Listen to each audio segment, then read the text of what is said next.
Son las 7 de la mañana, las 6 en las Islas Canarias. Muy buenos días, reciban un cordial saludo de Rosana Laviada, en nombre de todo el equipo que hace posible Es la Mañana de Federico, en el radio en este viernes 29 de diciembre, último viernes del año 2023 y último programa del año 2023.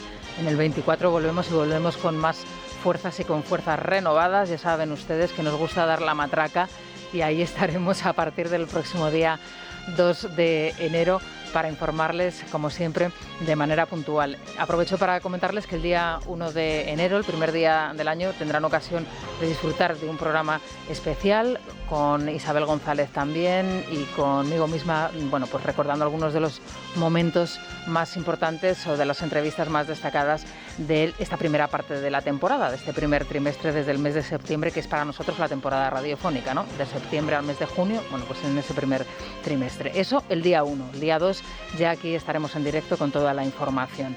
Bueno, hoy es el día de Santo Tomás Becket. Ya saben ustedes que, bueno, fue un mártir, murió, tuvo una muerte horrorosa, horrible, asesinado a cuchilladas, un día como hoy del año 1170, en el interior, además de la catedral que da su nombre, Catedral de Canterbury. Su muerte causó conmoción y 3 años después, en el año 1173, el Papa Alejandro III le consagró su martirio, elevándolo al honor de los altares. Así que a todos los Tomás, bueno, pues en primer lugar, felicidades, por supuesto a nuestro Tomás Cuesta desde aquí, un abrazo muy cordial, y a todos los que nos están escuchando en este momento. Y los que son miembros del Club de Libertad Digital, pues todavía más aún. Bueno, ¿cómo se presenta el tiempo? Frío, mucho frío sigue haciendo en buena parte del país. Hoy va a ser una jornada además muy lluviosa al sur de Galicia, también en la meseta norte y en el resto de la península y en Baleares. Como les digo, predominan, bueno, pues las nubes y los claros con esas temperaturas que son frescas. En estos momentos en Madrid tenemos 4 grados, hoy no vamos a pasar de los 10, una jornada muy parecida a la de días anteriores. La cota de nieve se sitúa entre los 1.700 y los 2.000 metros. Bueno, de momento está en esa altura. A esta hora, como les digo, en otros puntos del mapa, pues encontramos mínimas, como por ejemplo en Teruel, de 4 grados bajo cero. A mí se me queda escasito, ¿eh? Pero bueno, podríamos estar en 5, en 6, en 7. Seguro que en Griegos están marcando ya una mínima de 10 grados bajo cero, mínimo, minimísimo. Y en Santa Cruz de Tenerife, pues fíjense ustedes, 25 grados.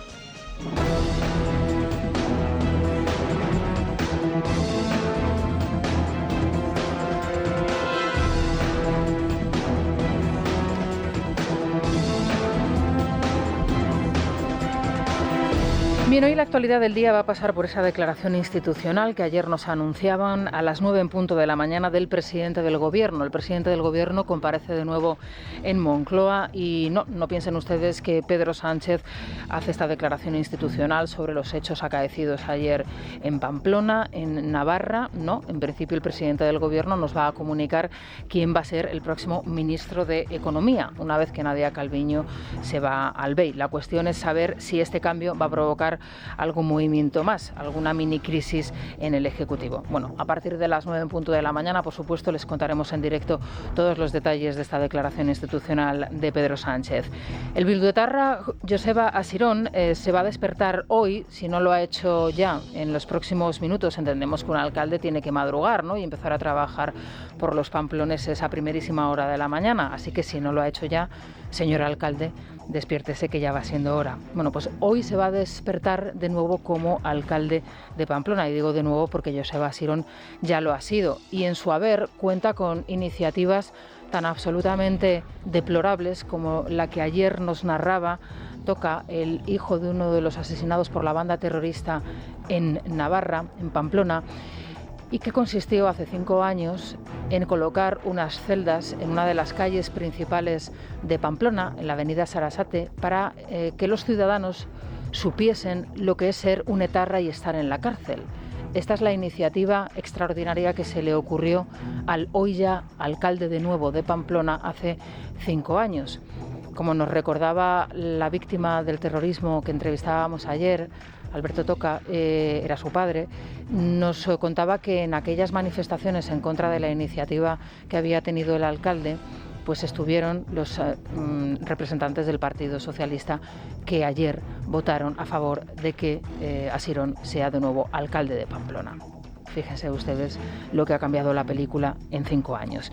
Bueno, como les decía, los proletarias regresan a la alcaldía tras la moción de censura a Cristina Ibarrola, respaldada por el Partido Socialista, como recordarán todos ustedes, pago de Sánchez a Bildu por su apoyo a su investidura. Como bien lo bautizó Feijóo, es ese pacto encapuchado que nadie sabe exactamente en qué consiste, aunque muchos nos lo imaginamos, y del que poco a poco vamos conociendo más detalles. El primer paso, el primer hito, la entrega de la alcaldía de Pamplona.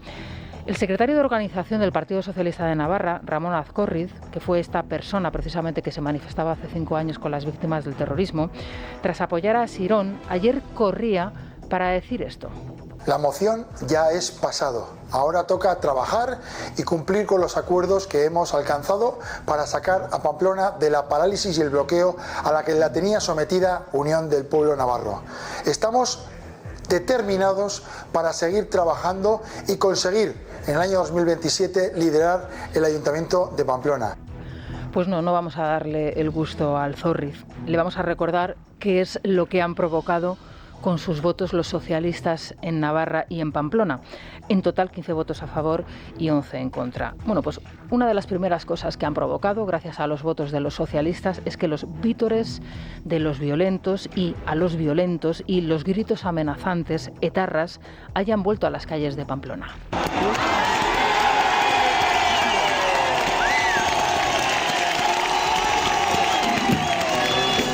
Las consignas independentistas, proclamando una fantasía identitaria, han regresado a la alcaldía más ansiada por los proetarras. Sí que es verdad, y vamos, sabéis perfectamente cuál es mi adscripción política y, por supuesto, para mí, la independencia de mi país. Mi país se llama Nafarroa, y por supuesto que es una aspiración, yo creo, perfectamente lógica, pero que ahora mismo, dentro de las prioridades, como comprenderéis, pues hay que ser mucho más realista y mucho más posibilista. Los votos de los socialistas, la entrega de Pamplona por parte de Sánchez, ha entusiasmado a los líderes de la banda. Por ejemplo, ayer Otegi publicaba en su red social, en X, un pañuelo con el famoso escudo de Euskal Herria con los 7 territorios que ellos reclaman, por supuesto incluyendo Navarra y el sur de Francia. Esto es lo que hacía Otegi, que es el líder de la banda. Joseba Permach, recordarán todos ustedes, el que fuese portavoz de Herri Batasuna, escribía en la red social X lo siguiente: para los que soñamos con la libertad de Euskadi en el Día del Inocente, conseguir por segunda vez la alcaldía de nuestra capital es pura poesía.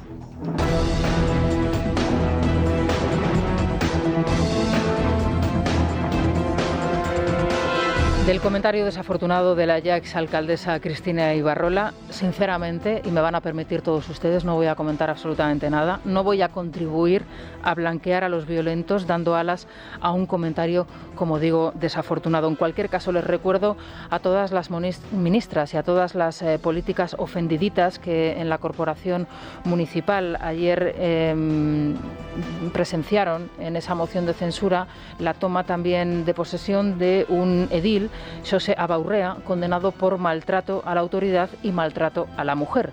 2 condenas en firme. De esto no tienen nada que decir las ministras, tampoco las políticas que se sienten tan ofendidas por el comentario de Cristina Ibarrola.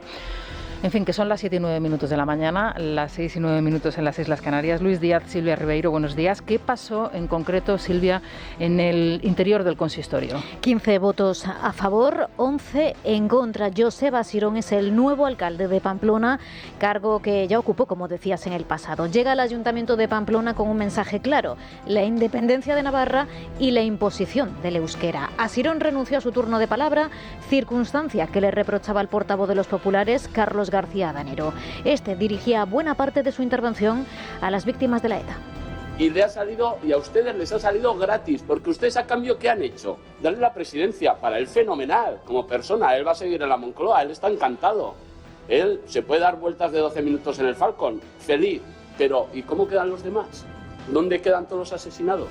¿Dónde quedan los 27 vecinos de Pamplona que fueron asesinados y que ustedes no han condenado? ¿Esos dónde quedan? Bueno, Carlos Adanero estaba ayer en el Interior, en el Pleno, porque él también es concejal, y también estaba allí Sergio Sayas, bueno, los dos ex representantes de Unión del Pueblo Navarro, que son los dos que se negaron lógicamente a apoyar al Partido Socialista, y que son los dos que al final vieron lo que estaba sucediendo, y el tiempo les ha dado la razón, y todas las personas que han tratado de criticarles, que han tratado de ensuciar su nombre, pues hoy tendrían que pedir disculpas y hoy tendrían de alguna manera que revertir lo dicho, porque los hechos demuestran que Carlos García Adanero y que Sergio Sayas tenían razón en lo que estaban haciendo y que Unión del Pueblo Navarro se estaba equivocando. Y la propia alcaldesa, exalcaldesa ya de Pamplona, se estaba equivocando en el juicio que hacía y en la interpretación y en la argumentación que hacía hace tan solo unas semanas. Cristina Ibarrola, la ya exalcaldesa de Pamplona, reconocía en su intervención lo que hace unas semanas negaba, que el plan de Sánchez y el pacto con Bildu incluía como pago Pamplona. Ibarrola reiteraba que no hay diferencia entre el Partido Socialista y Bildu. Hoy asistimos al final de esta macabra obra titulada Traición a Pamplona. Hoy el Partido Socialista entrega a Bildu un regalo que llevaba tiempo añorando, un gran premio que permite simplemente mantener en el sillón a Pedro Sánchez. El Partido Socialista se quita la careta y a toda España demuestra que votar Partido Socialista en Pamplona es lo mismo que votar Bildu. Marina Curiel, Javier Sagardoy, Eloy del Pozo, Nuria Medina van a pasar a la historia por girar el pulgar hacia abajo para traicionar Pamplona.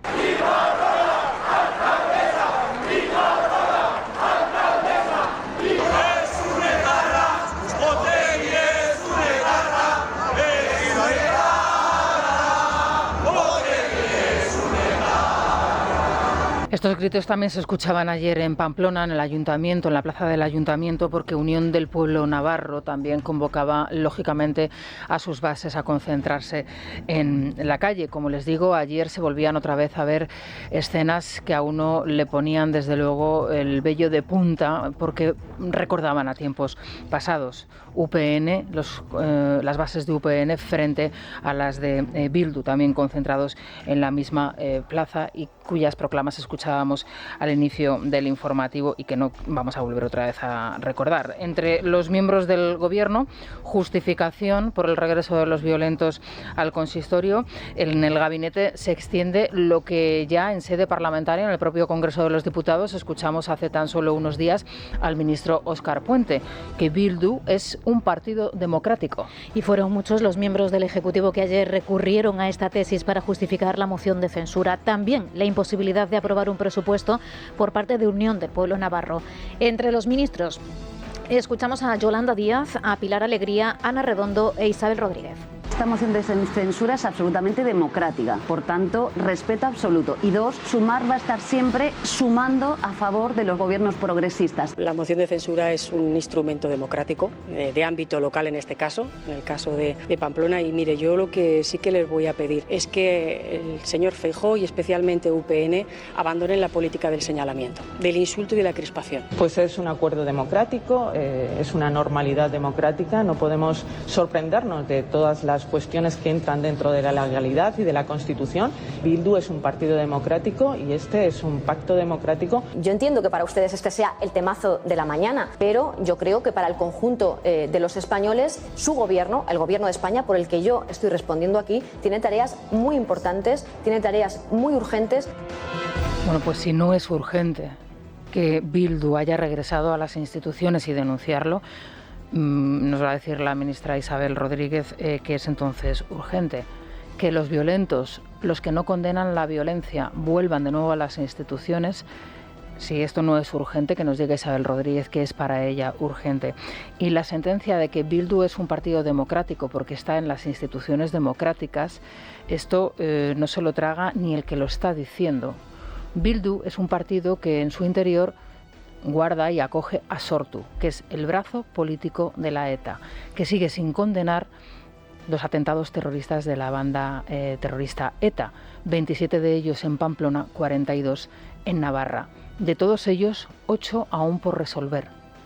Si los asesinos que están en la cárcel, aquellos que sí han podido ser detenidos y que están cumpliendo sus penas de prisión, de momento y hasta la fecha, se arrepintiesen y diesen información sobre todos estos atentados que están todavía por resolver, cerca de 400 en total, como les digo, 8 en concreto los cometidos en Navarra, a lo mejor estábamos en otra situación, pero estas personas no han pedido perdón, no han dado información para resolver y muchos de ellos incluso no han pagado sus penas y sus sanciones impuestas. Hace una semana les contábamos que muchos de ellos, aunque hayan cumplido pena de prisión, todavía no han pagado la multa que se le impuso hacia las víctimas y encima están cobrando dinero público porque están en los ayuntamientos. Esto es lo que está sucediendo. Bildu no es un partido democrático, aunque esté en el Congreso o aunque esté en el Ayuntamiento de Pamplona. Entre todos los ministros, entre todas las ministras, vamos a hablar en femenino en este caso, que seguro que a ellas les encanta, un silencio que retumba especialmente. El de Elma Saiz, que es la ministra responsable de Seguridad Social y hasta hace unas semanas la portavoz del Partido Socialista en Pamplona. De hecho, fue la última candidata a la alcaldía por parte del Partido Socialista. Decía esto. Los socialistas no vamos a hacer alcalde a Joseba Asirón de Euskal Herria Bildu. Bueno, lo recordaremos las veces que sea necesario. Ayer Elma Saiz tuvo una rueda de prensa, una intervención y fue incapaz de hacer una mención sobre esta cuestión.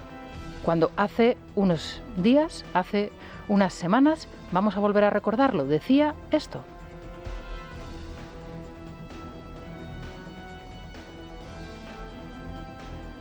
Bueno, decía, como no lo hemos podido escuchar, pero volveremos otra vez a recordarlo, que no le van a volver a hacer alcalde los socialistas a Joseba Asirón. Bueno, en Pamplona estuvo también muy presente en el balance que ayer hacía Alberto Núñez Feijóo, el presidente de los populares, como final de año. Lógicamente hizo un balance en donde la parte económica tuvo también un principio fundamental, la amnistía, por supuesto, a modo de calendario, digamos, el presidente del Partido Popular fue mes a mes contando las atrocidades que el Partido Socialista y que Pedro Sánchez había cometido. En cualquier caso, como les digo, Pamplona, Navarra, fue protagonista de esa rueda de prensa. El presidente del Partido Popular hizo balance del año en Pamplona, lo que estaba sucediendo en ese momento en el ayuntamiento, y fueron protagonistas de su intervención. Para Feijóo, el PSOE ha dejado de ser un partido de Estado al entregar a Bildu una alcaldía. Que nadie se engañe. Hoy España no gana una alcaldía progresista. Hoy España gana una alcaldía reaccionaria. Que nadie se engañe. Hoy España pierde un partido de Estado. Porque no se trata de que el PSOE se favorezca de los votos de Bildu para la investidura. Se trata de que es el PSOE el que le da los votos a Bildu para investir el alcalde de Pamplona. La presidenta de la Comunidad de Madrid, Isabel Díaz Ayuso, apunta a Pedro Sánchez como único responsable de la entrega de Pamplona al brazo político de la ETA. La presidenta regional insiste en la necesidad de legalizar a Bildu y asegura que los proetarras deben responder ante la justicia, además de estudiarse si es legal. Y creo que nos deberíamos preguntar si no nos hemos dejado algunos pasos por dar, como era simplemente preguntar en todos los tribunales, después de tantos años de lucha de la justicia española contra esta gente, si es legal su existencia, cuando no solo no se arrepienten de ninguno de los delitos cometidos y siempre están enalteciendo a los criminales, es que además han metido en las listas a gente que ha cometido delitos de sangre. Esa es mi pregunta. Si hemos hecho todo lo que teníamos a nuestro alcance como democracia para protegernos. Pues claramente no, y esta es la gran cuestión que nos deberíamos de plantear y que muchos políticos deberían plantearse ya de manera definitiva. O sea, hay determinados partidos, determinadas marcas políticas que no deben tener representación en el Congreso de los Diputados. ¿Se hizo suficiente para evitar que esto sucediera? Bueno, pues en definitiva, visto lo visto, no. Claramente no. Y es muy valiente Isabel Díaz Ayuso al plantear esta cuestión, que por otro lado es uno de los clásicos de Vox, del partido que lidera Santiago Abascal.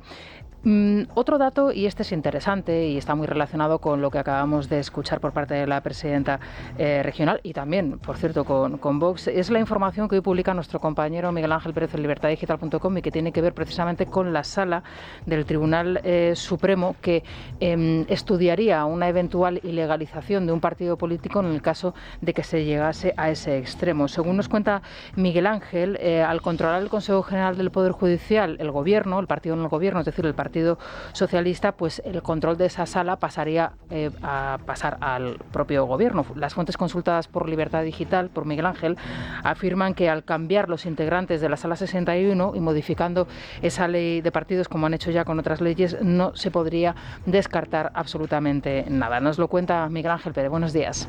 El gobierno de Pedro Sánchez manejará la sala del Tribunal Supremo encargada de ilegalizar a los partidos políticos al controlar el Consejo General del Poder Judicial.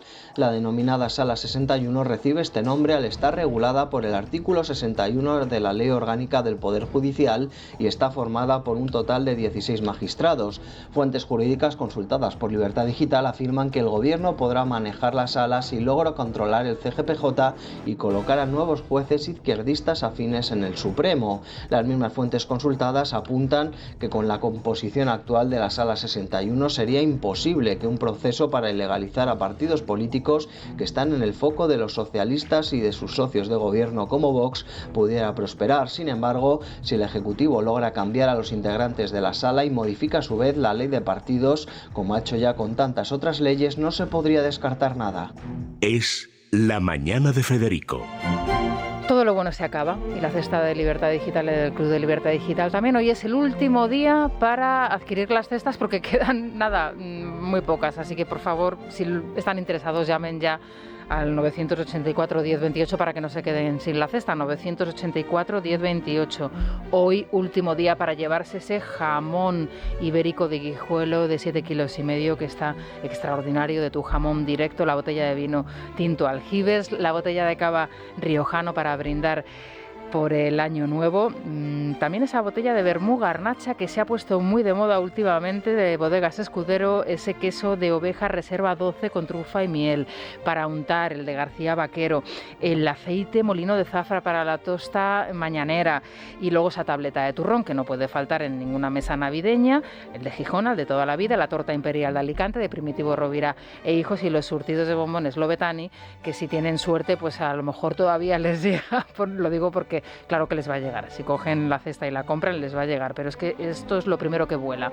Por supuesto también el libro es el premio especial de esta cesta, El retorno de la derecha, de Federico Jiménez Los Santos, en una edición especial limitada y firmada por el propio Federico, así que ya lo saben ustedes, último día, llamen ya, 984 1028. Es la mañana de Federico, es radio.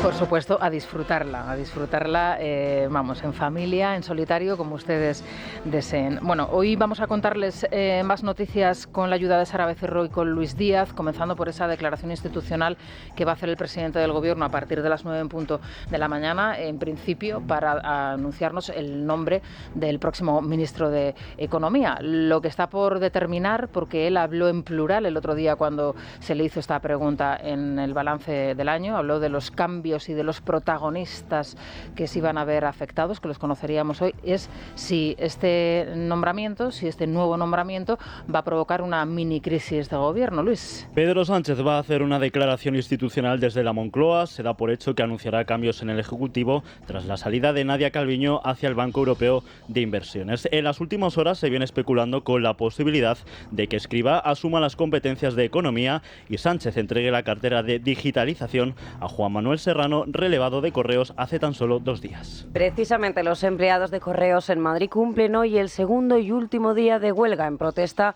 por las condiciones laborales. Los 3 principales sindicatos de la empresa pública se han manifestado este jueves frente al Ministerio de Hacienda. En Radio, el portavoz de UGT, José Manuel Sayagüe, ha valorado la salida de Serrano de la presidencia y la llegada de Pedro Saura. Le recomendaríamos escuchar y poner en valor a los que saben el oficio, a los profesionales, o sea, lo contrario de lo que hizo el señor Serrano, que en su huida deja un reguero de víctimas de más de 40 directivos postales fulminados, 14 cambios de estructura, un desplome de la red de oficinas histórico, la desmoralización de 47.000 personas y sobre todo un agujero de 1.200 millones en 4 años, que debería estudiarse en escuelas de negocios como un ejemplo paradigmático de cómo hundir en 5 años una empresa. 1.200 millones de deuda. si tiene el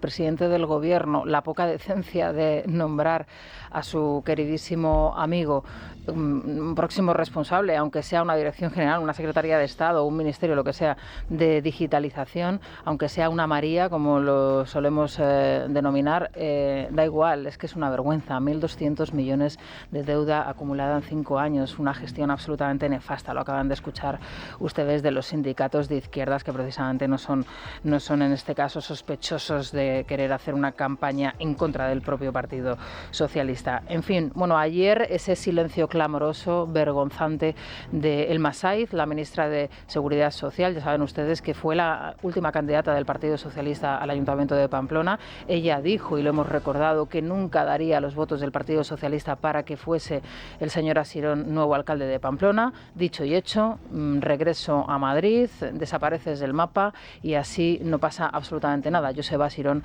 alcalde de Pamplona. Bueno, pues ayer precisamente tenía un acto importante, su primer acto, gran acto como ministra de Seguridad Social, y que tiene que ver con toda la cuestión de la gestión migratoria absolutamente también nefasta por parte del Ejecutivo.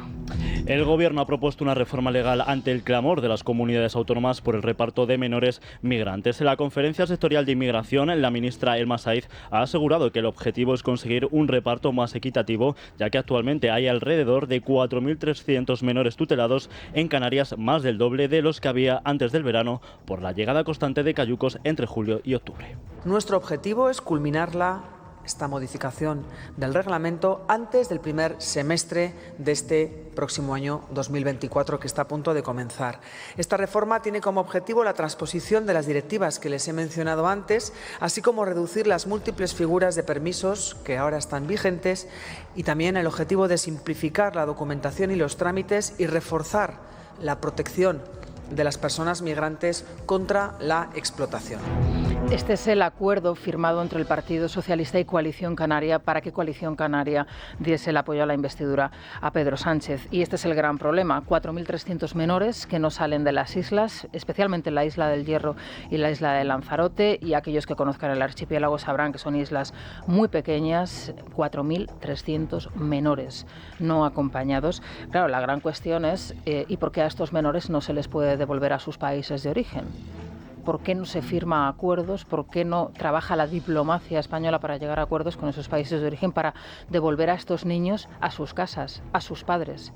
Bueno, la cuestión es que quieren que ese número de menores que pueden atender y que pueden acoger las comunidades autónomas aumente para poder enviar a estos menores a la península y no solamente a los adultos o a los mayores, que es lo que estaba sucediendo hasta la fecha. Para que ustedes se hagan una idea, la comunidad autónoma que más número de menores puede acoger es la comunidad autónoma de Andalucía, y está en el entorno de los 38 menores.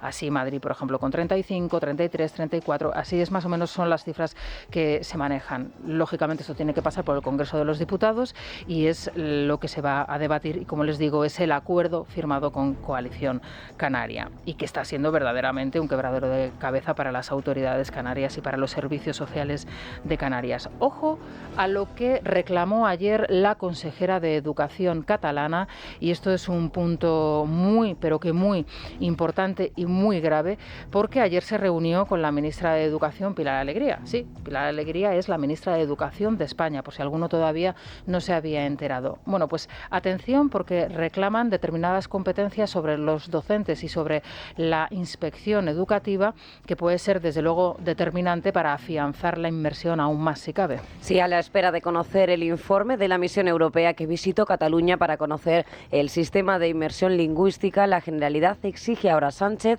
el control de los profesores catalanes. Pretende que los 81.000 docentes de la comunidad, que son funcionarios del Estado, pasen a depender del Ejecutivo regional. También aspiran a asumir el control del cuerpo de inspectores, un cuerpo siempre en el punto de mira de los separatistas.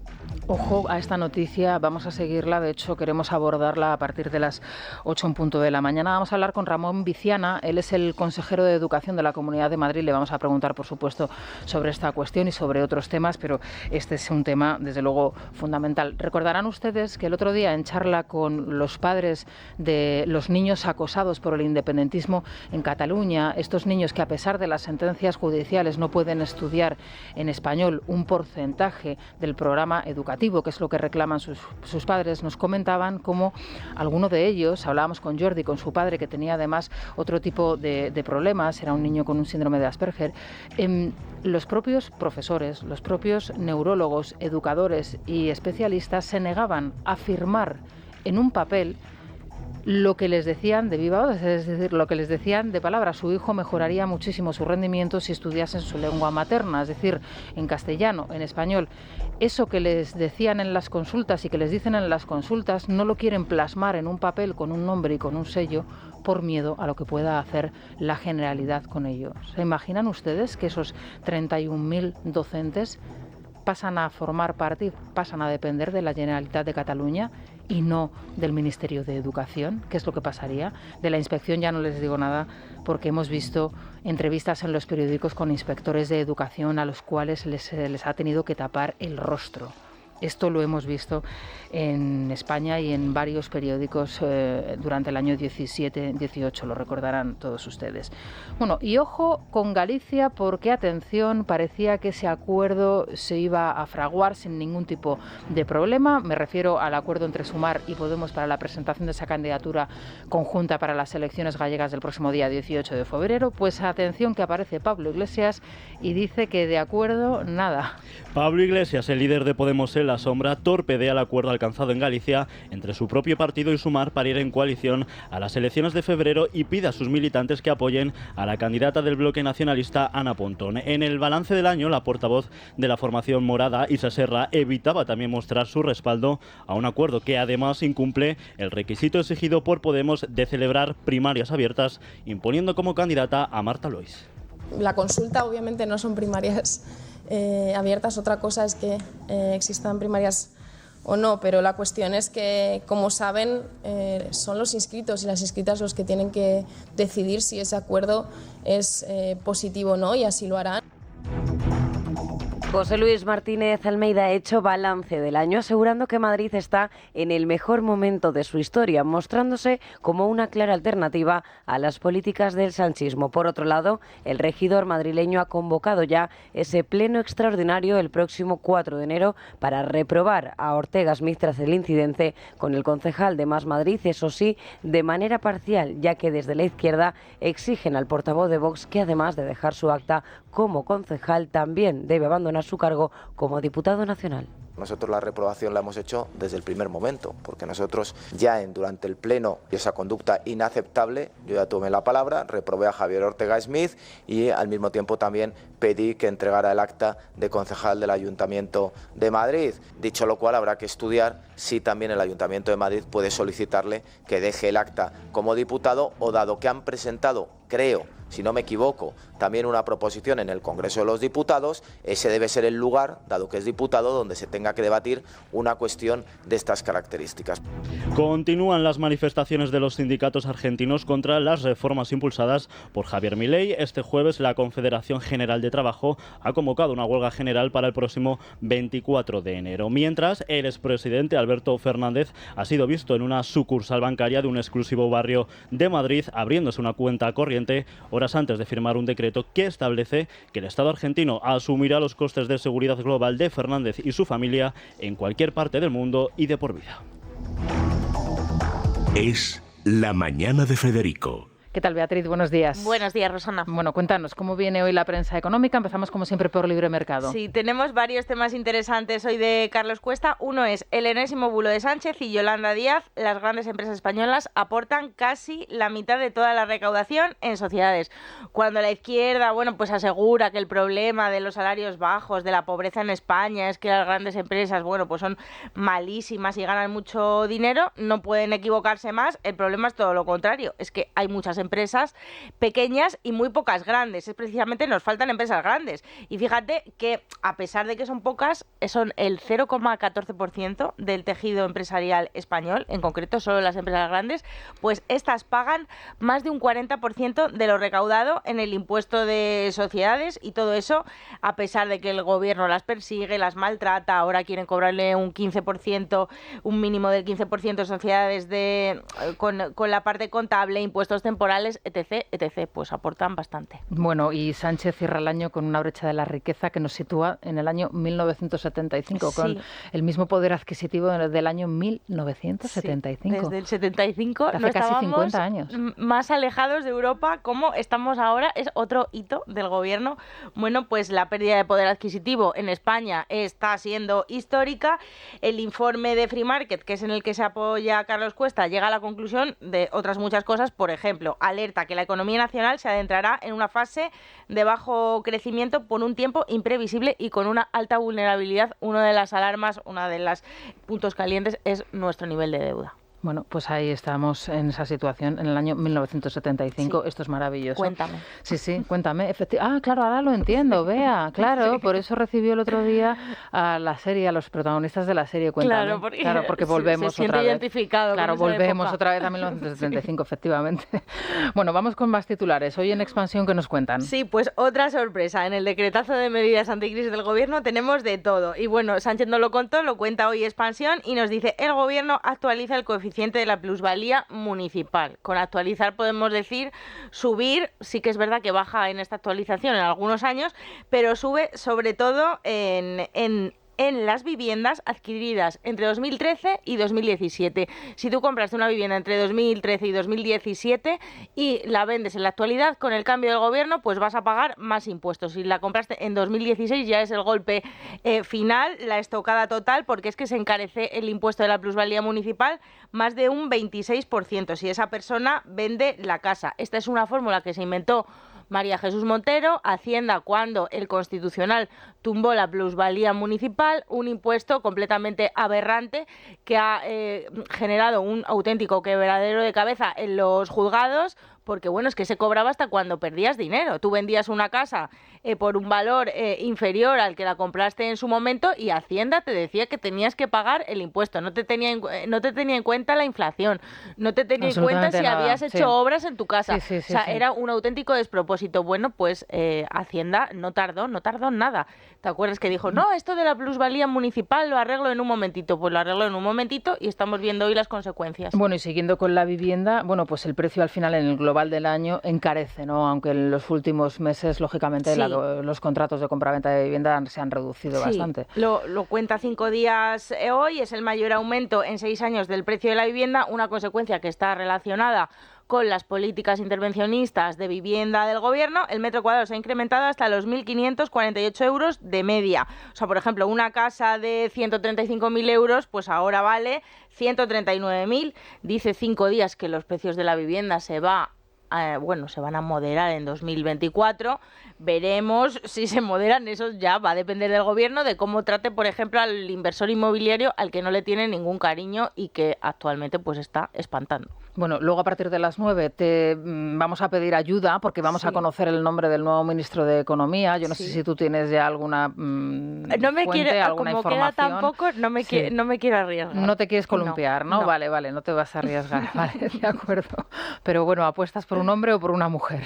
Pues, hombre, en las quinielas, sobre todo, hay más hombres.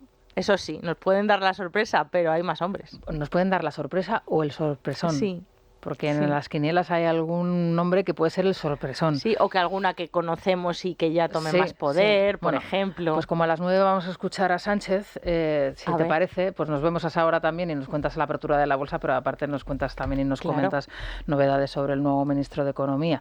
Así que bueno, a esa hora será. Y luego también vamos a tener una tertulia hoy extraordinaria a partir de las 8:30 aproximadamente con Raúl Vilas, Vieito Rubido y Francisco Rosselli. Les recuerdo que antes vamos a hablar con el consejero de Educación madrileño, con con Emilio Viciana, y con él vamos a hablar precisamente de las situaciones que se están viviendo y de las últimas novedades que nos llegan desde Cataluña y desde Navarra, en donde Asirón ya ha anunciado que la extensión y la ampliación del euskera, la imposición en las escuelas navarras va a ser evidente y una de sus prioridades. En Cataluña, donde la consejera ha exigido el control de los más de 80.000 docentes catalanes que lógicamente dependen del Ministerio de Educación, así como la inspección. Y por supuesto vamos a hablar de las novedades para el próximo curso en la Comunidad de Madrid, donde por ejemplo la historia deja de ser una asignatura que se dé en inglés en la primaria y en la secundaria para pasar a impartirse en español. Bueno, de esto y demás cosas hablaremos con Emilio Viciana, con el consejero de Educación madrileño. Es Radio.